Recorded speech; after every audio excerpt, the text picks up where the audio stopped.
여러분 안녕하십니까. 시사포커스 인플러스 김동현입니다. 지난 4월 부산의 아파트 거래량이 2,713건을 기록했습니다. 반가운 숫자죠. 하지만 숫자 너머의 이야기는 단순하지만은 않은 것 같습니다. 거래는 늘었지만 가격은 오히려 떨어졌고 전국 4위 수준의 악성 미분양이 쌓여 있습니다. 외국인 보유 주택도 최근 6개월간 83호가 더 늘었습니다. 회복이라는 이름의 착신은 아닐까요? 자, 오늘 그 진실을 함께 들여다보겠습니다. 두 분 전문가 함께하죠. 동아대학교 부동산대학원 강정기 원장, 부동산 서베이 이영래 대표입니다. 어서 오십시오.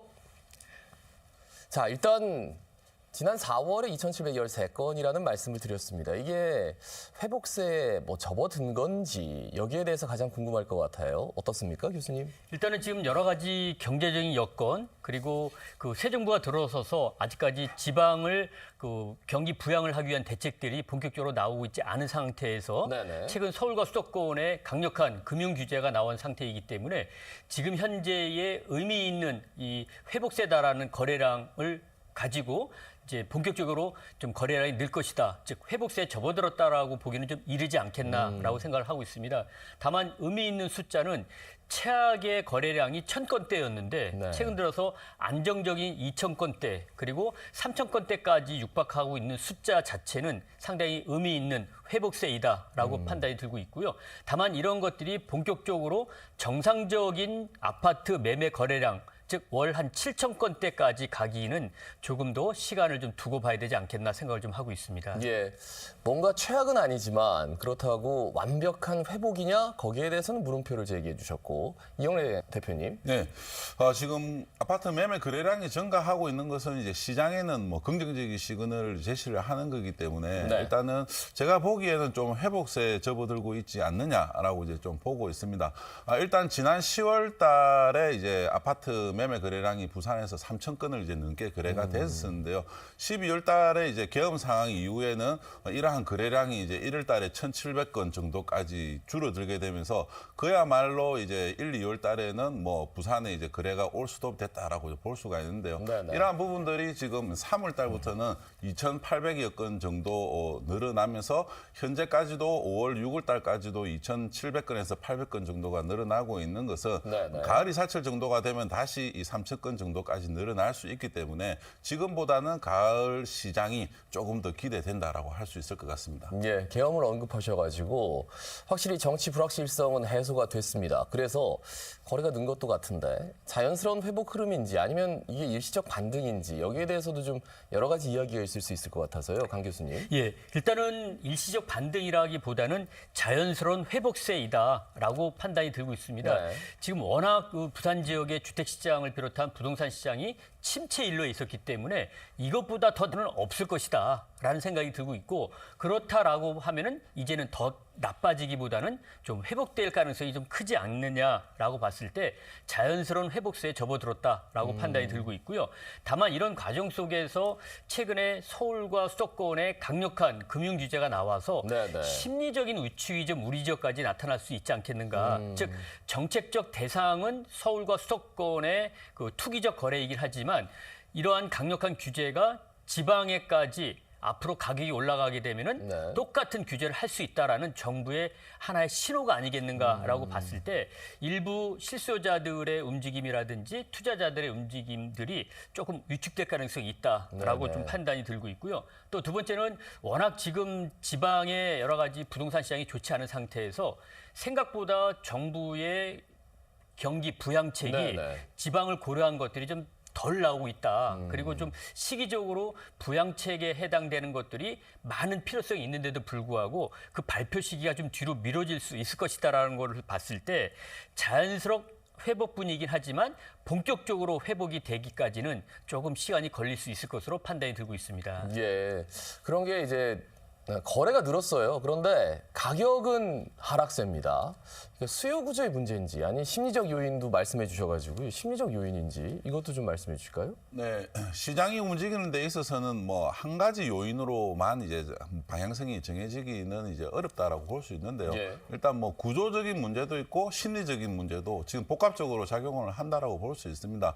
지금 부산의 아파트 매매 가격이 2002년 이후부터 해갖고 지금 3년째 떨어졌고요. 예. 실질적으로 또 4년째에 이제 접어들고 있는 상황입니다. 이렇게 되다 보니까 일반 이제 수요자들의 입장에서는 그동안 떨어졌던 가격이 앞으로도 계속 떨어질 수 있다라고 하는 심리들 때문에 이제 내 집 마련 시기를 이제 더 이제 미루고 그리고 이제 가격이 반등을 하는 시점으로 내 집 마련 시기를 이제 연기를 하시는 분들도 많이 계시기 때문에 이러한 부분들도 시장에 이제 영향을 좀 미치고 있다라고 할 수가 있고요. 또 구조적으로 이제 본다라고 하면은 정부에서 지금 이제 취득세 중과 이러한 부분들을 이제 또 적용을 하고 있습니다. 그래서 지금 부산은 비규제 지역이기 때문에 주택수를 3주택 이상이 되면은 8%의 이제 취득세 중과를 적용을 하게 되는데요. 네네. 이런 부분 때문에 많은 주택을 보유를 했을 경우에 세금 부담이 커질 수 있다라고 하는 점, 이런 게 이제 또 분양 시장에 또 그대로 영향을 미치고 있습니다. 분양 아파트도 취득을 하게 되면은 취득세 중과에 적용이 되기 때문에 미분양도 지금 늘어나고 있는 상황이고요. 이러한 부분들이 구조적인 부분, 심리적인 부분 모두 다 작용을 하고 있다라고 할 수 있습니다. 예, 그 여러 가지로 생각할 부분이 많습니다. 그러니까 분명히 규제가 지금은 수도권에만 집중되어 있는데 이 규제가 과연 앞으로 어떻게 움직일 것인가는 아무도 예상을 할 수가 없어가지고 말이죠. 어떻습니까? 네, 그 지금 말씀하셨던 바와 같이 서울과 수도권의 그 강력한 그 가격 안정책이라고 볼 수 있을 것 같습니다. 그동안에 역대 강력한 규제 정책이 나와 있긴 하지만 이 대출폭을 상한으로 정했다라고 하는 것은 처음일 것으로 판단이 들고 있는데 이러한 것들이 지방에도 앞으로 그 부동산 가격이 올라가게 되면 지방도 예외가 아닐 것이다라고 하는 하나의 신호라고 봤을 때는 우리 부산 지역에도 좀 일단 심리적인 그런 위축 여파는 일시적으로 나타날 것으로 판단이 들고 있습니다. 이게 수요 구조 뭐 잠깐 언급을 했습니다만 결국은 뭐 3주택을 취득하게 되면 취득세가 그만큼 많이 늘어나고 이런 것들이 이제 다주택자들이 좀 움직일 수 있는 여지를 좀 한정 짓는 거고 이게 지금 정부에서도 계속 지금 요구하는 게 집은 이제 투기수단, 투자수단이 투자수단보다는 조금 더 나은 투자수단을 만들어주고 이걸 묶겠다. 뭐 이런 쪽으로 가는 것 같아서요. 네, 정부의 취지는 이제 1주택 외에는 좀 이렇게 이제 좀 집을 사는 거를 좀 자제하기를 바라는 정책들을 네네. 펼치고 있는데요. 이번에 이제 또 이재명 대통령이 이전에 공약에서도 뭐 이야기를 했듯이 세금에 대한 부분은 이제 뭐 규제를 안 하고 공급적인 부분에서 부동산 시장을 이제 조절을 하겠다라고 했는데 네네. 이번에 나온 첫 대책만 본다고 하더라도 이 대출 규제를 수도권 같은 경우에는 6억 원으로 제한했지 않습니까? 그렇죠. 이 규제 자체가 일단은 1주택 중심의 이제 그 정부 정책이라고 할 수가 있습니다. 네네. 그렇게 되면은 뭐 이제 전국적으로 보더라도 여전히 1주택에 대한 선호 현상은 심해질 수밖에 없는 거고 그렇게 되면은 당연히 지방보다는 어디를 사야 되느냐 고민을 할 수밖에 없는데요. 그렇게 될 경우에는 결국 서울 쪽으로 수요가 더 몰릴 수 있습니다. 그래서 이러한 부분들이 미묘하게 이제 차이는 보이지만 시간이 가면서 지금 부산은 3년 이상 가격이 하락했지만 사실 서울의 강남 상구는 3년 이상 상승하고 있습니다. 네네. 한 번도 강남 상구는 가격이 하락한 적이 없습니다. 네. 이러한 차이를 만들어내기 때문에 이러한 부분에서 정부의 이제 규제도 조금 더 이렇게 이제 지역에 맞춤형으로 바뀌어야 될 것 같습니다. 예, 그러니까 지역과 분명히 수도권 이 차이를 인정해야 되고 여기에 대해서 이제 투트랙으로 좀 가야 되지 않느냐라는 의견이 많은데 아직까지는 이제 지역에 대해서는 뭐 어떤 정책이 나오진 않았습니다. 미분양 얘기를 좀 해보면 5월 말 기준 중공업 미분양만 2,596호입니다. 전국 4위인데 이 부산에서 악성 미분양이 늘어난 이유 어디에 있다고 보시는지요? 일단은 지금 그 우리 부산 지역만의 문제가 아니라 그 전국적으로 지방 지역의 경우는 미분양이 상당히 많고요. 네네. 또 서울 수도권 인근 지역인 경기도도 미분양이 생각보다 상당히 많습니다. 네네. 이러한 것들은 지금 전체적인 경기 위축에 대한 것들이 조금 작용했다라고 보여지고 있고 또 단지별 특성에 따라서 가격 경쟁력, 입지 경쟁력에 따라서 좀 차이가 난다라고 보여지고 있는데 네. 특히 지방 같은 경우에는 이 미분양이 발생한 것들이 그 어떤 지금 전체적인 경기 침체에 대한 것들로 상당히 많이 귀결될 수밖에 없다. 그래서 지금 우리 부산에 남아있는 미분양 아파트도 상당수 있긴 하지만 과거처럼 어떤 그 단지 또는 그 해당 아파트의 문제점으로 인해서 발생한 미분양이라기보다는 경제적인 여건 그리고 실수요자들의 심리 이러한 것들이 많이 작용을 했다. 그래서 조금 정부에서 이 미분양 문제를 좀 해소한다는 차원을 어떤 개인 또는 건설회사 측면에서의 문제가 아니라 지방 경기 활성화 그리고 향후 주택 공급까지 연관된 문제라고 보고 좀 적극적인 해소 대책이 마련돼야 할 것으로 생각이 들고 있습니다. 예, 이 대표님 어떻게 생각하십니까? 네, 지금 부산에서 2023년 이후에 분양을 한 아파트가 45개 단지가 되는데요. 네네. 이들 아파트 중에서 6개월 이내에 모두 이제 완판이 된 현장이 9개 정도밖에 안 됩니다. 그래서 지금 그 중에서 이제 상당수가 지금 미분양으로 이제 잡혀져 있는데요. 일반 미분양 자체도 지금 5,400건 정도가 이제 넘어서고 있는 상황이기 때문에 이러한 추세는 더 이제 지속이 될 것 같습니다.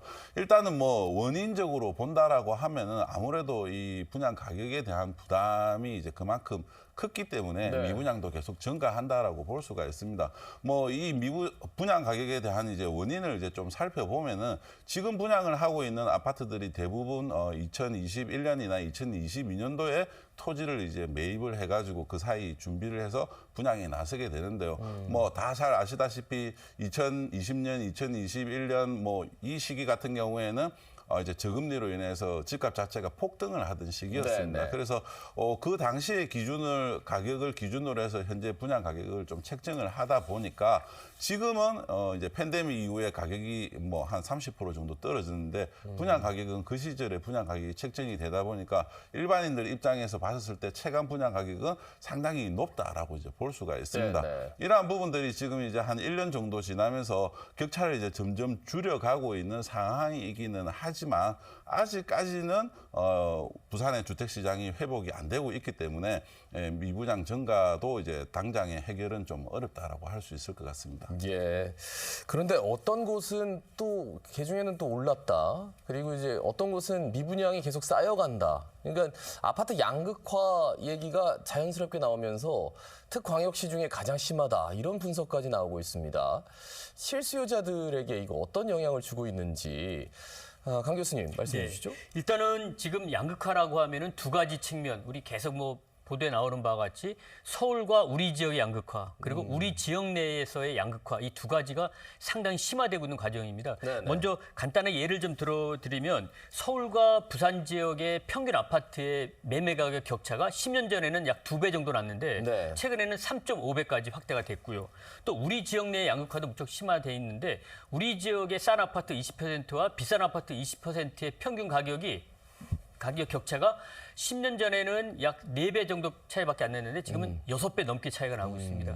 뭐 양극화가 말로 심화되고 있는 그런 과정이라고 보여지고 있습니다. 결국은 이러한 것들이 우리 지역뿐만이 아니라 서울과 수도권에 비교해서 자산 형성에 대한 여러 가지 격차가 더 확대되는 것이다. 그리고 결국은 우리 부산에 집 한 채 갖고 계신 분하고 서울에 집 한 채 갖고 계신 분들의 자산 격차가 지금 3배 이상 차이가 나는 형태가 되겠죠. 상대적 박탈감이 나타날 수밖에 없겠고 더 나아가서 뭐 근로 의욕 상실 그리고 안 되겠다. 지금이라도 서울 쪽으로 가야겠다라고 하는 이런 투자자들의 대거 이동 같은 이런 우리 지역 내에 사회적 문제가 발생할 수 있을 것으로 생각이 좀 들고 있습니다. 이런 것들이 좀 해소되기 위해서는 결국은 우리 지역의 일자리 그리고 청년 주거 문제 그리고 그 인구 문제 등 좀 다양한 그 거시 경제 측면에서의 경제 체력을 기르는 것이 우선돼야 되지 않겠나 생각을 하고 있습니다. 예. 참 중요한 지적인데, 그러니까 우리 지역 내에서도 양극화가 심하지만 뭐 서울과 지금 부산의 이 양극화도 어마어마하다. 이런 것들 실수요자들이 다 제각각인 것 같아요. 생각하는 부분들이 여기에 대해서 어떻게 보시는지요? 부산은 뭐 일단 지형적으로 좀 보더라도 이제 해안가에 접해져 있기 때문에 뭐 이제 용도라는 이제 또 섬도 있고 삼복도로도 있고 이런 반면에 이제 해운대에 있는 아파트 같은 경우에 또 이제 지방에서도 유일하게 이제 40억 원이 넘는 아파트들이 밀집해 있는 지역이 또 해운대라고 볼 수가 있거든요. 네네. 그래서 다른 이제 시도와 비교해서 서울과 이제 지방의 격차가 조금은 이렇게 이제 좁혀져 있는 지역이 부산이다라고 볼 수 있는데 부산 안에서는 여전히 이 격차가 이제 벌어지고 있는 상황입니다. 네. 그래서 이 원장님께서도 말씀하셨다시피 이러한 부분들이 이제 뭐 이제 중위권 이하의 이제 주택에 거주를 하고 있는 분들은 상당히 이제 박탈감이 이제 큰 상황인데요. 이러한 부분들이 이제 뭐 단기간에 세금이나 금융이나 이런 부분들로 좀 해결하기 어려운 게 뭐 부산에 이제 근본적으로 이제 뭐 또 경제 규모가 커야 되는 부분도 이제 작용을 하고 있고요. 네. 좀 원도심을 이제 좀 적극적으로 개발을 해서 이제 원도심 내에 이제 또 신축 아파트들이 공급이 되는 그러한 이제 또 이제 부분들도 필요할 것 같습니다. 이렇게 되면은 이제 새롭게 분양하는 것도 굉장히 좀 왜곡이 될 수도 있을 것 같아서 시장에서 받아들이는 시그널이 어떤 지역에서 새롭게 분양하느냐 이것에 대해서 정말 많은 편차가 또 생기면서 또 양극화를 늘릴 것 같아서요. 어떻게 보십니까? 예. 지역 내 양극화 지금 말씀드렸던 바와 같이 상당히 우리 지역 내에서의 사회적 문제가 될 수 있을 만큼 네. 좀 커지고 있는 상태입니다. 그런데 이제 이런 것들이 결국 당신 집 한 채 살라 그러면 어디에 살래라고 봤을 때 예. 흔히들 많이 얘기하시지만 교육 여건 좋은데 사회적 인프라 좋은데 그리고 여기 살면은 당신 부자 됐네. 잘 사네 이런 말을 듣고 싶은 지역이 네.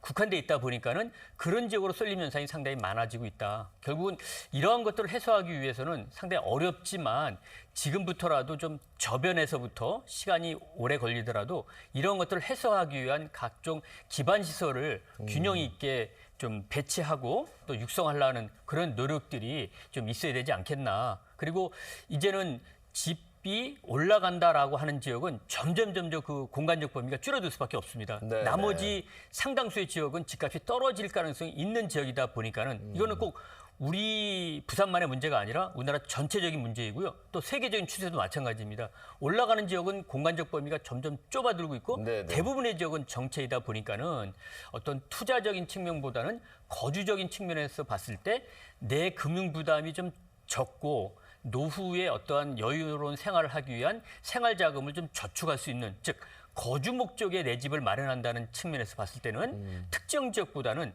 나머지 가격이 안정되어 있는 지역에 내 집 마련을 하는 것도 하나의 방법일 수 있다. 네. 그렇게 생각을 좀 하고 있습니다. 그리고 특히나 강 원장님이 늘 말씀하시는 게 양극화가 아니다 부산은 삼극화다. 이런 말씀도 해주셨단 말이에요. 네. 그것도 좀 부연 설명해 주실 예, 것 같아요. 일단은 삼극화라는 말은 올라가는 것 떨어지는 것이 양극화라고 하면은 이 삼극화는 일본에서 이미 검증된 그런 그 가격 형성 체계라고 볼 수 있는데 네. 올라가는 지역 아주 조금 그리고 대부분의 지역은 정체 그리고 대폭락하는 지역이 또 일부 이렇게 세 가지 현상이 나타난다라고 해서 삼극화인데 이것은 서울에서 이미 나타나기 시작을 했고요. 네. 우리 부산에서도 이제 나타날 것으로 예상이 들고 있습니다. 결국은 내가 좀 돈을 많이 들더라도 투자적인 목적을 가지고 양호한 주거 환경에 사시겠다는 분들은 고가 주택을 소비할 수밖에 없는 지역으로 가셔야 되고요. 네. 나머지 계신 분들은 안정적인 주거 생활을 하기 위한 그런 차원에서 대출을 좀 적게 받고 그다음에 구매 시기를 좀 적절하게 유지시키려고 하는, 즉 서둘지 않아도 집값이 올라가지 않을 지역이 상당수 있다라는 그런 생각을 가지시고 좀 전략을 좀 여유롭게 짜시는 것들도 필요하지 않나 그런 생각이 들고 있습니다.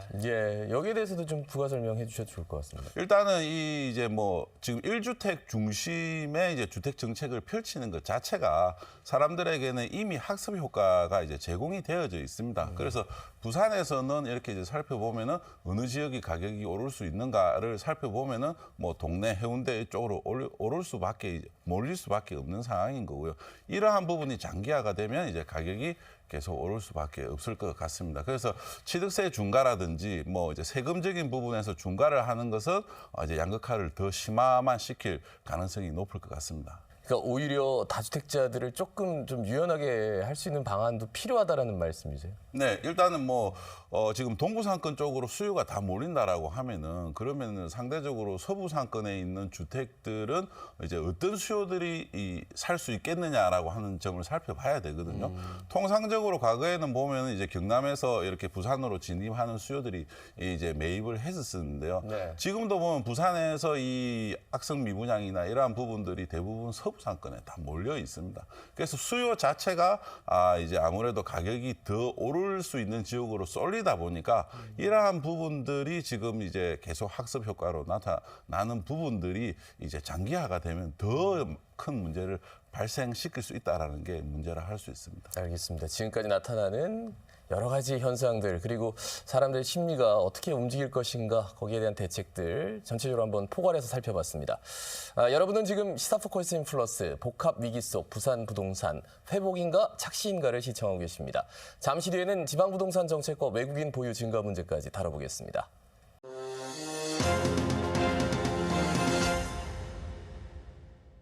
자, 최근 금융위가 수도권 주담대 대출 한도를 앞서 잠깐 언급을 했습니다만 6억 원으로 제한하는 규제를 발표했습니다. 이거 규제 강화와 공급 확대가 수도권에만 집중되는 거 아니야? 라고 좀 생각하시는 분들도 있고 지역민들이 보는 여러 가지 그 생각이 교차하는 것 같아요. 그래서 과연 새 정부가 예고한 향후 대책 우리 지역에는 어떤 영향을 끼칠지, 지방이 외면당하는 건 아닌지 이런 막연한 불안감 느끼는 분들도 조금은 개중에는 계시는 것 같아요. 어떻게 보십니까? 예, 일단은 지금 새로운 정부가 들어서서 약 한 달 정도 지나가고 있는데요. 아직까지 뭐 공식적인 부동산 대책은 발표가 나오지 않는다라는 이야기가 있지만 최근에 일부 부처에서 발표된 금융 규제를 봤을 때 이 현 정부의 부동산 정책의 흐름을 어느 정도 감지할 수 있지 않나 생각이 들고 있습니다. 즉 앞으로 가격이 올라가게 되면은 어떠한 강력한 규제책이라도 즉각적으로 내놓겠다라는 그런 시그널이 아닌가 생각이 들고 있습니다.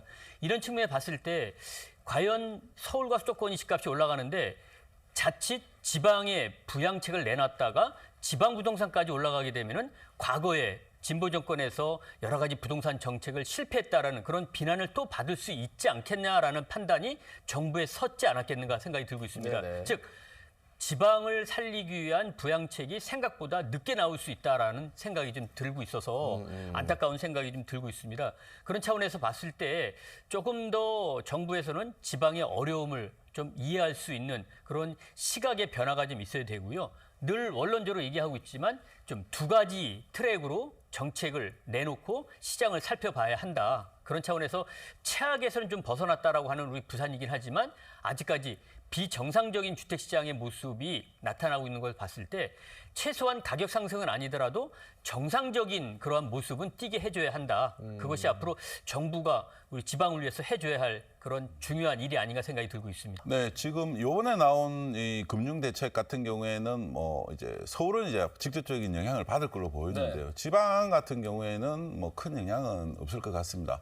과거에는 이렇게 수도권을 누르면은 이제 지방이 또 뭐 가격이 상승하는 풍선 효과도 나타나고 이랬는데요. 일단 지금 지방은 계속 가격이 하락을 하고 있는 상황이기 때문에 네네. 또 풍선 효과가 좀 나타나기는 어려울 걸로 보여지고 구조적으로 이제 본다고 하더라도 계속 이제 뭐 취득세라든지 뭐 양도세 이러한 부분들을 이제 말씀을 드릴 수밖에 없는데요. 네네. 일단은 이제 서울에 이제 거주를 하고 있는 사람들 입장에서 봤을 때는 지금 서울에 주택을 매입을 하기 위해서 대기를 하고 있는데 금융 규제 때문에 이제 집을 못 사는 상황이 됐거든요. 네네. 이럴 경우에 그러면은 내가 이제 서울에 집을 못 사니까 부산 해운대에 이제 집을 사겠다라고 해가지고 내려오기가 이제 쉽지가 않다라는 겁니다. 왜냐하면 이제 취득세 중과 부분에 일단은 이제 걸리는 부분이 있고요. 네. 그리고 이제 지금 당장에 서울에 금융 규제를 적용을 하긴 하겠지만 이러한 부분들이 다시 시장 안정화가 되고 그리고 이제 뭐 입주하는 아파트에 여러 지금 문제들이 발생을 하고 있기 때문에 다시 이제 규제를 완화를 해줬을 경우에 이제 서울에 집을 사야 되는데 지방에 이제 그 사이에 집을 산 것 때문에 못 사는 상황이 발생을 할 수도 있습니다. 네네. 그럴 경우에는 서울 사람들 입장에서 봤을 때는 지방에 집을 사기보다는 서울에서 전세나 임대로 거주를 하면서 대기를 하다가 그런 순간이 오면은 집을 사는 게 훨씬 더 낫기 때문에 지방에 풍선 효과가 나타나기보다는 오히려 이제 서울의 전세 가격이 이제 더 큰 폭으로 이제 가을에는 나타날 가능성이 더 높다라고 할 수가 있습니다. 그래서 이러한 부분들이 저는 이 정부에서 지방에 대한 대책을 아직까지 내놓지는 않았지만 전혀 아직 무시하고 있는 것은 아니다라고 이제 좀 보여지고요. 이러한 부분들이 가을 이사철이나 되면은 정부에서도 어떤 형태로든 이제 뭐 시장을 좀 이렇게 회복시킬 수 있는 대책들이 이제 나오리라고 생각이 되는데 그 중에서 가장 중요한 거는 취득세 중과를 해지를 하는 것이 가장 중요한 거다라고 좀 말씀을 드리고 싶습니다. 예, 지금 일부 취득세 중과 얘기를 하셨는데요. 뭐 아시는 바와 같이 공시가격 기준으로 2억 원 이하짜리의 주택은 주택세 포함이 되지 않기 때문에 네네. 취득세 중과가 안 되고 있습니다.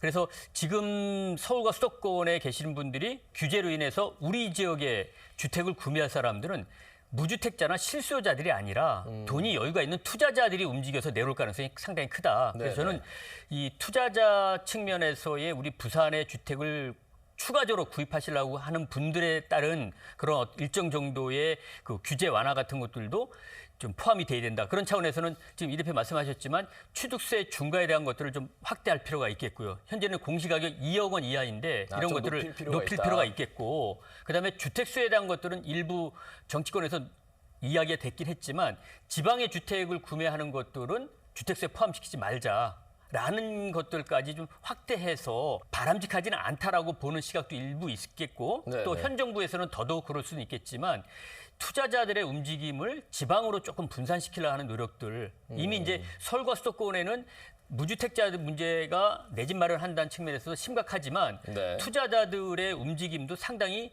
서울 수도권의 집값에 영향을 줬다라고 보고 있거든요. 네, 네. 그런 심리를 좀 지방으로 이전시키려는 노력들. 지금 대통령께서도 얘기했지만 주식에 부동산에 대한 관심을 좀 주식으로 옮기자 이런 얘기 하셨던 것처럼 서울 부동산에 대한 관심을 좀 지방으로 좀 이전시킬 필요도 있지 않겠나. 네, 네. 그런 차원에서 때는 지금 뭐 전반적인 부양책도 필요하지만 일시적으로나마 이 투자의 분산적인 측면과 지방 경기 활성화를 위해서 지금 서울 투자자들을 지방으로 좀 이전시키려고 하는 그런 대책들도 추가적으로 나와야 되지 않겠나 생각을 하고 있습니다. 그런데 지금 이제 지역의 부동산이 좀 활성화되기 위해서는 좀 투트랙으로 가야 된다. 근데 지금 시청하시는 분들 중에서도 아니 지금도 2017년 그때 올랐을 때에 비하면 많이 올랐는데 떨어진 게 그렇게 많이 떨어지지 않았어. 그런데 왜 자꾸 지역의 부동산을 활성화시켜야 된다고 그래?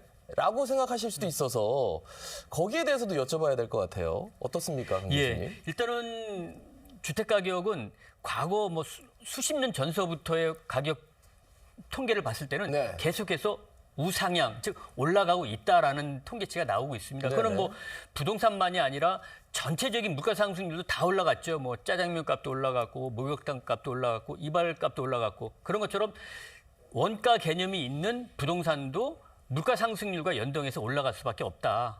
그렇게 봐야 한다는 차원에서는 지금 말씀하셨던 것처럼 아직까지 우리 부산 지역의 40%에 해당되는 무주택자분들 입장에서는 정말 집값이 비싸죠. 네, 네. 하지만 전체적인 어떤 이 집이라고 하는 것들이 좀 경기 순환 그리고 경제 구조의 차원에서 산업 발전에 조금이라도 도움이 된다라고 하는 것을 봤을 때는 좀 인위적인 가격 상승도 물가 상승률에 준한 만큼은 좀 뒤따라줘야 되지 않겠나. 그래야지만 조금 여유로 있는 분들이 현금을 가지고 저축을 하는 것보다는 좀 다소 이제 시각 차이는 있을 수 있지만 생산적인 활동이라고 할 수 있는 부동산도 구입을 하고 그로 인해서 취득세도 납부하고 재산세도 납부하고 또 팔 때 양도소득세 납부해서 국가 재정에도 좀 도움이 되는 이런 형태로 좀 가야 하는 최소한의 이런 부양책, 네, 투자 네. 활동에 대한 것들은 좀 유지시켜줘야 되지 않겠나 생각을 하고 있습니다. 네, 대표님도 생각을 좀 여쭤보겠습니다. 네, 이제 지역 경제에 미치는 영향이 일단 이제 크다라고 이제 보여집니다. 뭐 물론 이제 물가 상승률에 따라서 가격 자체가 오르는 거는 당연하다라고 이제 생각이 되고요. 그래서 아까 2017년을 이야기를 하셨는데 그 이후부터 해서 지금 뭐 벌써 이제 한 8년 이제 뭐 9년 이렇게 접어드는 상황에서 물가가 뭐 2% 정도만 이제 오른다고 하더라도 상당한 금액이 이제 올랐을 시간이라고 볼 수가 있거든요. 네네. 그래서 가격 상승적인 측면에서는 이러한 부분들이 이제 지속이 이제 돼야 될 수밖에 이제 없는 구조라고 할 수가 있고요.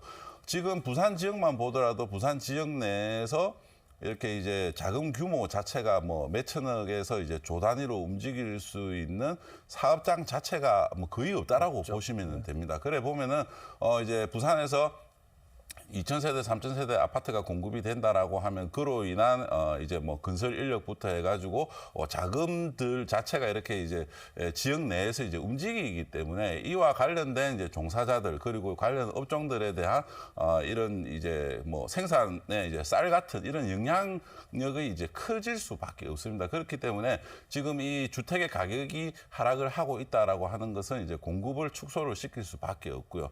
이러한 부분들이 이제 지금 길어지고 있는 상황이기 때문에 그만큼 이제 지역 내에서 이제 자금이 안 돌고 있다라고 이제 볼 수가 있습니다. 그래서 네네. 이게 조금 더 뭐 확대 해석한다라고 하면은 당연히 이러한 부분들이 이제 뭐 먹고 그리고 이제 뭐 의류를 산다거나 쇼핑을 한다거나 이런 부분에 영향을 미칠 수밖에 없다라고 이제 보여집니다.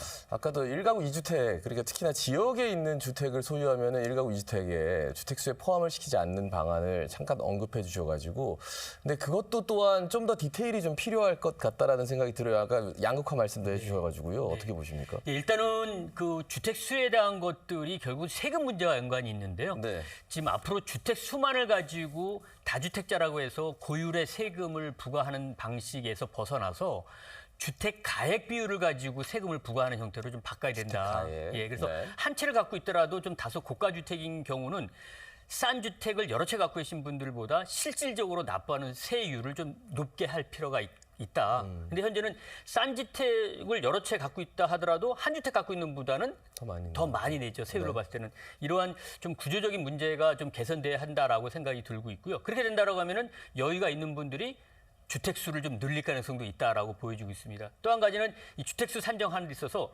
우리 지역 내에 양극화 말씀하셨지 않습니까? 네. 비싼 지역이 있고 싼 지역이 있는데 이 비싼 지역으로 쏠림 현상이 갈 수밖에 없겠죠. 그렇겠죠. 예, 그래서 지역 내에서도 주택수에 포함되는 형태를 예를 들어서 매매 가격 변동률을 봐서 평균보다 높은 지역의 경우는 주택수에 포함을 시키고 평균 매매 가격보다 낮은 지역은 주택수에 포함시키지 않는 이런 좀 상세한 방안이 마련되면은 조금 균형적인 발전도 되고 주택 가격 안정에도 좀 도움이 되고 투자적인 활동에도 좀 끌어들일 수 있는 이런 다각적인 효과가 있을 것으로 생각이 들고 있습니다. 그러니까 당장 일가구 2주택에 뭐 포함이 된다 안 된다 이것만 가지고 이야기하면은 반대하는 분들도 상당히 많을 것 같아서 왜냐하면 지역 내에서도 편차가 크기 때문에 말이죠. 이런 조금 다른 해법을 또 말씀해 주셔서 어떤 네, 저도 해법이 이 있을까요? 부분에 대해서는 원장님 말씀하신 부분에 대해서 평소에 상당히 공감하고 있는 부분입니다. 네. 예, 그래서 이게 우리나라의 전통적으로 이렇게 이제 유지가 되어 오던 세법 체계이기 때문에 바꾸기는 이제 상당히 어렵기는 하겠지만 네. 그래도 지금 이제 1주택 비과세가 이제 적용이 되는 금액이 12억 원까지입니다. 네네. 그렇게 본다라고 하면은 12억 이내에는 뭐 여러 주택을 보유를 하고 있더라도 그거에 대한 이제 뭐 취득세나 양도세에 대한 중과 이러한 부분들은 굳이 적용을 할 필요가 없을 것 같습니다. 네, 세금에 대한 문제 그리고 좀 더 디테일에 대한 문제. 자, 이번에는 마지막으로 저 외국인 보유 주택 증가 문제를 좀 짚어보도록 하겠습니다. 최근에 6개월간 외국인 보유 주택이 83호가 늘어서 3,000호를 넘겼습니다. 이 증가가 시장에 어떤 영향을 주고 있는지 여기에 대해서 좀 여쭤보겠습니다. 이영래 대표님. 네, 지금 외국인의 이제 주택 보유수가 늘기는 하지만 지금 부산의 전체 주택 수가 한 150만 호 정도가 됩니다. 네. 그렇기 때문에 아직까지는 이제 좀 미미한 수준이기 때문에 부산 지역의 주택 시장에 큰 영향은 미치고 있지 않다라고 이제 할 수가 있습니다. 그래서 아직 지금은 좀 미미한 수준이기는 하지만 저는 이제 한편으로 이제 좀 생각을 하는 부분은 지금 부산의 이제 주택 가격이 계속 하락을 하고 있기 때문에 이러한 이제 외국인들이 이제 주택을 보유를 하는 주택 수를 좀 늘리면은 그나마 이제 또 이 주택 시장이 회복을 하는데 또 도움도 되고 있고요. 그리고 지금 부산에서도 보면 이제 또 관광 휴양 시설에 대한 이제 또 투자 이민 제도도 이렇게 지금 계속 진행을 하고 있습니다. 네, 그래서 네. 외국인이 이제 부산에 있는 뭐 이제 휴양 시설이나 이런 걸 매입을 하게 되면은 영주권을 이제 또 주는 이제 혜택도 있기 때문에 네. 이런 부분들을 이제 좀 더 활성화가 시키면 부산 지역에도 조금은 이제 더 도움은 될 수 있다라고 보여지는데요. 대신에 이제 단기간에 이제 또 너무 많은 주택을 외국인이 매입을 한다라고 하면은 네, 네. 이러한 부분은 당연히 이제 투기적인 부분이 작동을 하는 거기 때문에 지속적인 좀 모니터링은 필요할 것 같습니다. 예. 근데 이제 결국은 많이 오른 지역, 그러니까 뭐 해운대 같은 특정 지역에 외국인, 뭐 중국인들의 매입이 좀 늘어난다, 뭐 이런 얘기가 있어서 그렇게 되면 이제 실수요자 보호를 위한 좀 제도 개선도 좀 있어야 되지 않나? 이런 생각이 들어서요. 예. 지금 현재 우리 부산 지역의 무주택 가구주가 40% 전체 가구수의 40% 됩니다. 또 집을 마련하려 하더라도 좀 여유가 부족해서 집을 마련하지 못하는 그런 안타까운 무주택자들도 계시는데요.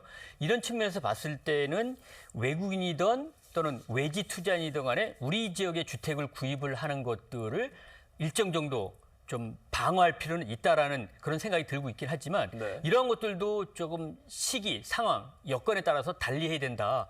지금처럼 가격이 떨어져서 누구나 내가 살 수 있을 만한 가격을 가지고 살 수 있을 만한 지역에 대부분의 주택을 살 수 있는 시기 같으면은 외지인 투자자나 외국인들이 와서 우리 지역에 주택을 구입하는 것들은 우리 지역 경제 활성화를 위해서 긍정적인 효과가 있다라고 판단이 들고 있고요.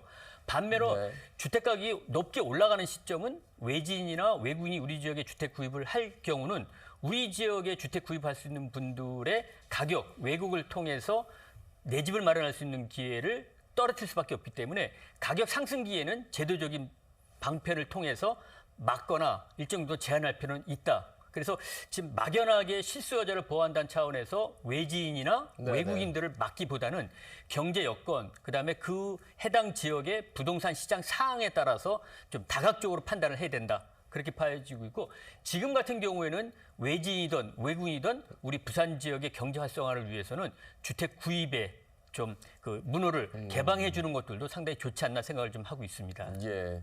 그러니까 막연하게 외국인이 보유하니까 이거는 뭐 대출도 그렇고 이게 불공정한 것 아닌가. 이런 생각들도 어떻게 보면 그 경기 순환에 맞춰서 상황에 맞춰서 조금 풀어나가야 된다라는 말씀으로 들려서요. 여기에 대해서 좀 구체적으로 설명을 좀 듣겠습니다. 네, 지금 이제 뭐 서울은 대출 규제를 이제 적용을 하고 있는 네네. 상황이고요. 그리고 이제 지금 지방은 대출 규제가 아직까지는 적용이 안 되고 있습니다. 그리고 스트레스 DSR 3단계 같은 경우에도 지방은 일단 내년으로 연기가 된 상황인데요. 네네. 수도권 같은 경우에는 이제 이렇게 뭐 집을 살려고 하는데 실질적으로 규제가 되기 때문에 대출에 대한 제한을 받고 있는데 외국인들은 그러한 부분에 대해서는 이제 차이가 없기 때문에 이러한 이제 역차별에 대한 이제 부분이 이슈는 이제 될 수는 있습니다. 물론 이제 부산 같은 경우에도 나중에 규제가 된다라고 하면은 당연히 이제 이러한 부분들이 이제 또 비교가 될 상황이기 때문에 이러한 부분에 대해서는 이제 좀 고려를 해야 될 필요는 이제 있을 것 같습니다. 예, 예. 외국인들을 어떻게 좀 제한할 수 있는 게 있을까요? 예, 지금 현재 우리나라 법에 의하면 외국인들이 우리나라 주택이나 부동산을 구입하는 것에 따른 거는 일부 도서 지역이나 그 군사 문제에 해당되는 지역을 제외하고는 자율화되어져 그렇죠. 있습니다. 뭐 우리나라도 마찬가지입니다. 특정 지역을 제외하고는 외국에 똑같이 주택이나 부동산을 구입할 수 있도록 상호 개방을 하고 있는데 네. 문제는 지금 이 외국인들이 우리나라 지역에 부동산을 구입하는 것들은 투자적인 측면에서 봤을 때는 상당히 긍정적이다고 볼 수 있는데 문제는 특정 지역의 쏠림 현상이 사회적 문제가 되고 있다. 방송에 보신 바와 같이 제주 지역 그리고 서울 수도권 지역의 뭐 일부 뭐 안산이라든지 뭐 구로라든지 이런 지역의 쏠림 현상이 특정 국가 사람들이 많이 모이면서 사회 문제가 되는 것들이 걸림돌이 될 수 있다. 그래서 네. 이런 것들을 제외하고는 상당히 좀 문호를 개방한다는 차원에서 투자 유치 측면에서는 좀 그 제한을 최소화할 필요가 있지 않나 생각을 하고 있습니다. 예. 자, 이제 그러면 이제 앞으로 나올 부동산 정책에 대한 이야기를 좀 더 해보겠습니다. 사실 지금은 금융적인 측면에서 수도권 투기 과열지구 6억 원 대출 끝 이렇게 했단 말이에요. 그러면 자연스럽게 나오는 얘기가 3기 신도시 뭐 이런 신도시를 또 대량으로 개발한다. 이렇게 되면 또다시 부산의 이 부동산 시장은 또 침체 일로를 겪는 게 아닌가. 여기에 대해서도 좀 말씀해 주시죠. 예.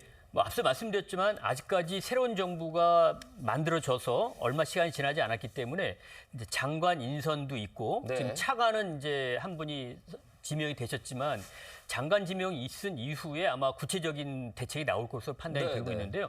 저는 개인적으로는 지방을 좀 고려한 대책은 반드시 포함이 될 것으로 생각을 좀 하고 있습니다. 이번에, 그래서 네. 그중에서 지금 일부 이야기가 나오고 있지만 미분양 문제 같은 것들은 반드시 포함될 것으로 생각이 들고 있고요. 또 그 외에 지금 가덕도 신공항이라든지 우리 제이센텀이라든지 그 해당 지역에 아주 현안이 되고 있는 대규모 부동산 개발 사업은 분명히 대책에 포함이 될 것으로 생각이 들고 있습니다. 그런 차원에서 봤을 때 지방이 조금 좀 좋아질 수 있다라는 네. 그런 좀 여건이 충분히 만들어질 수 있을 거라 생각이 들고 있고요. 또 그에 맞춰서 우리 부산에서도 조금 이런 균형 발전 그리고 그 비정상적인 시장을 좀 정상화로 돌리려고 하는 것들을 정부 대책과 동시에 한번 발표를 해서 좀 시너지 효과를 좀 배가시킬 네네. 필요가 있지 않나 생각을 하고 있습니다. 그 경기도 쪽에 대규모의 신규 분양이 이루어지고 신도시가 생기고 그러면 또다시 거침없이 또 자본이 그쪽으로 좀 쏠리게 되고 그러면 또 부산이 외면받고 여기에 대해서 이제 공급 대책도 굉장히 좀 디테일하게 가야 될 것 같은데 이영래 대표님 어떤 말씀해 주시겠습니까? 네, 지금 공급적인 부분은 지속적으로 좀 늘려야 될 필요가 있습니다. 지금 뭐 올해까지만 하더라도 6월 달까지 한 6천여 세대 정도밖에 분양을 안 했거든요. 예. 그렇기 때문에 이 정도 추세면은 연말까지 해서 이제 한 15,000여 세대도 아마 못 미칠 가능성이 높습니다. 부산의 경우. 네, 그래서 부산에는 적정적으로 보면은 이제 한 2만 세대에서 2만 2천 세대 정도는 공급이 꾸준하게 이루어져야 되거든요. 네. 그래서 여전히 분양적인 측면에서도 부족한 상황이다라고 이제 할 수가 있고요. 그리고 이제 부산에서는 지금 이 원도심의 이제 노후화 문제가 아주 이제 다른 지역들보다도 이제 더 심각한 문제를 이제 발생을 하고 있습니다. 네네. 그래서 지금 대부분의 주택들이 이제 외곽의 신도시들을 중심으로 공급이 됐었는데요. 이러한 부분들을 원도심 중심으로 해서 공급을 늘려야지만 이제 부산의 이제 또 경쟁력이 높아진다라고 볼 수가 있고, 그 중에서도 이제 대표적인 게 지금 해운대 이제 신도시 같은 경우에는 노후계획도시 또 선도지구로 이제 지정을 하는 부분들이 이제 또 있습니다. 그래서 이러한 부분들이 이제 속도감 있게 좀 빠르게 진행이 되어야지만 이제 부산의 이제 주택 문제도 또 해결을 하고 또 이제 다양한 형태의 이제 또 공급을 대규모로 이뤄낼 수 있다라고 보여집니다. 예, 저는 이제 계속 질문을 드리는 게 이제 경기도 쪽에 뭐가 많이 생기면 예, 부산이 또 다시 좀 힘들지 않나. 예, 거기에 대해서. 네, 지금 대규모 이제 부동산 개발 사업, 그 중에는 뭐 주택 관련 사업도 있고 다른 그렇죠. 산업 단위 개발이 있는데, 결국은 지금 우리 부산에 현재 계획되어 있거나 진행 중인 사업만을 봤을 때 경기도에 버금가지 않게 대규모 개발 사업이 상당히 많습니다.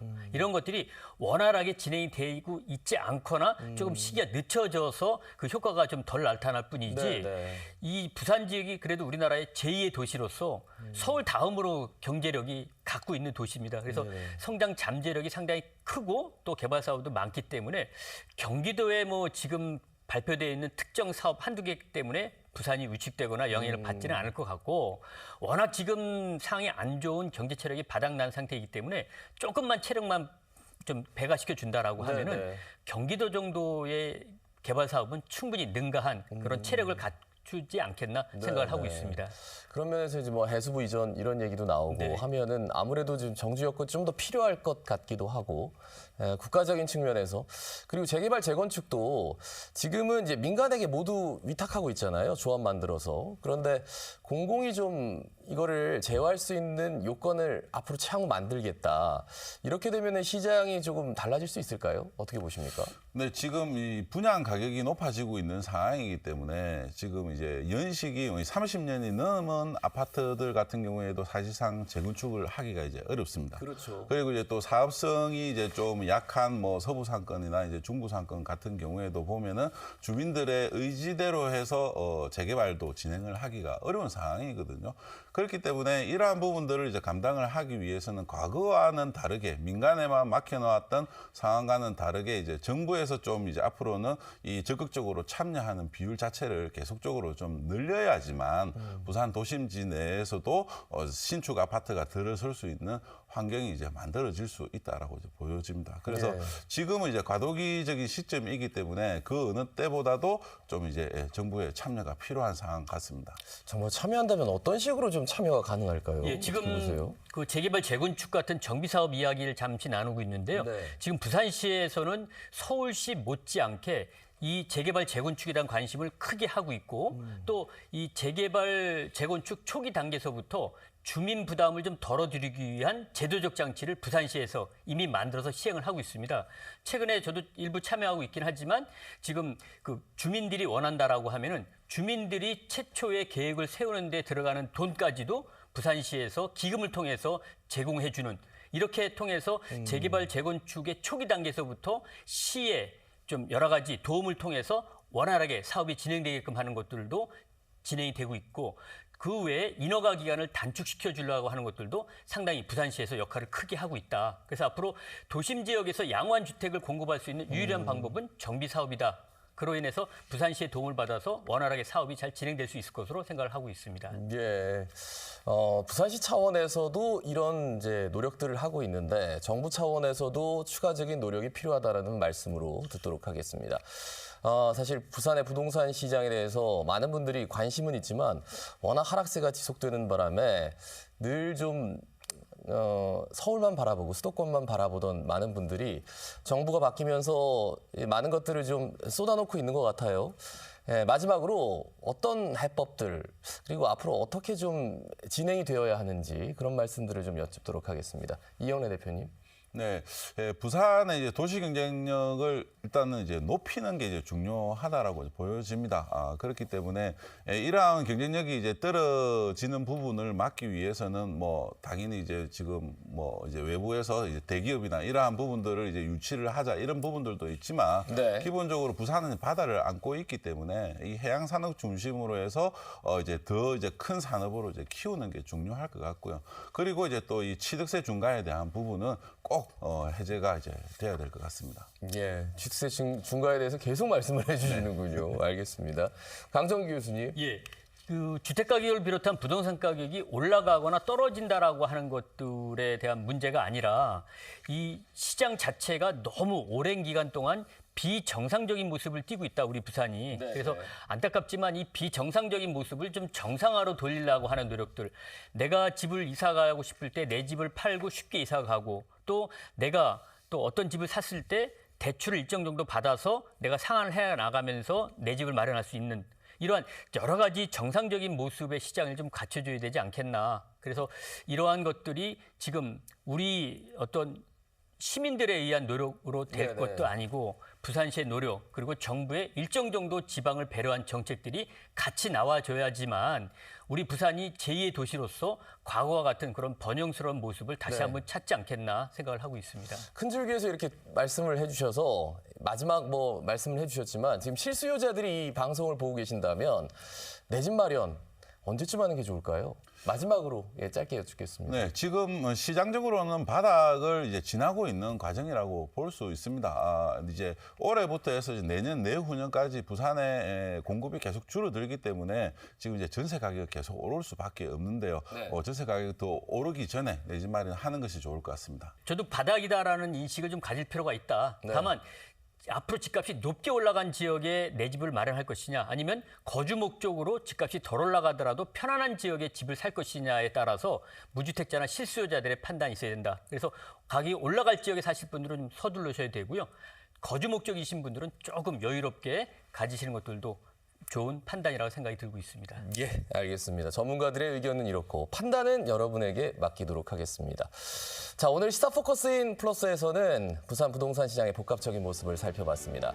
거래량은 늘었지만 가격은 하락하고 미분양과 양극화, 외국인 보유 증가까지 다양한 쟁점이 얽혀 있습니다. 또 이 최근 수도권 주택담보대출 규제가 발표되면서 지방 매수 심리가 더 위축될 수 있다는 우려도 제기됐습니다.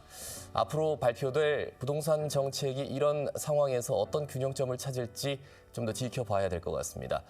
저희 프로그램 앞으로도 지역의 현안을 심층적으로 짚어가겠습니다. 시청해주셔서 고맙습니다. 시사포커스인 플러스 여기까지입니다. 고맙습니다.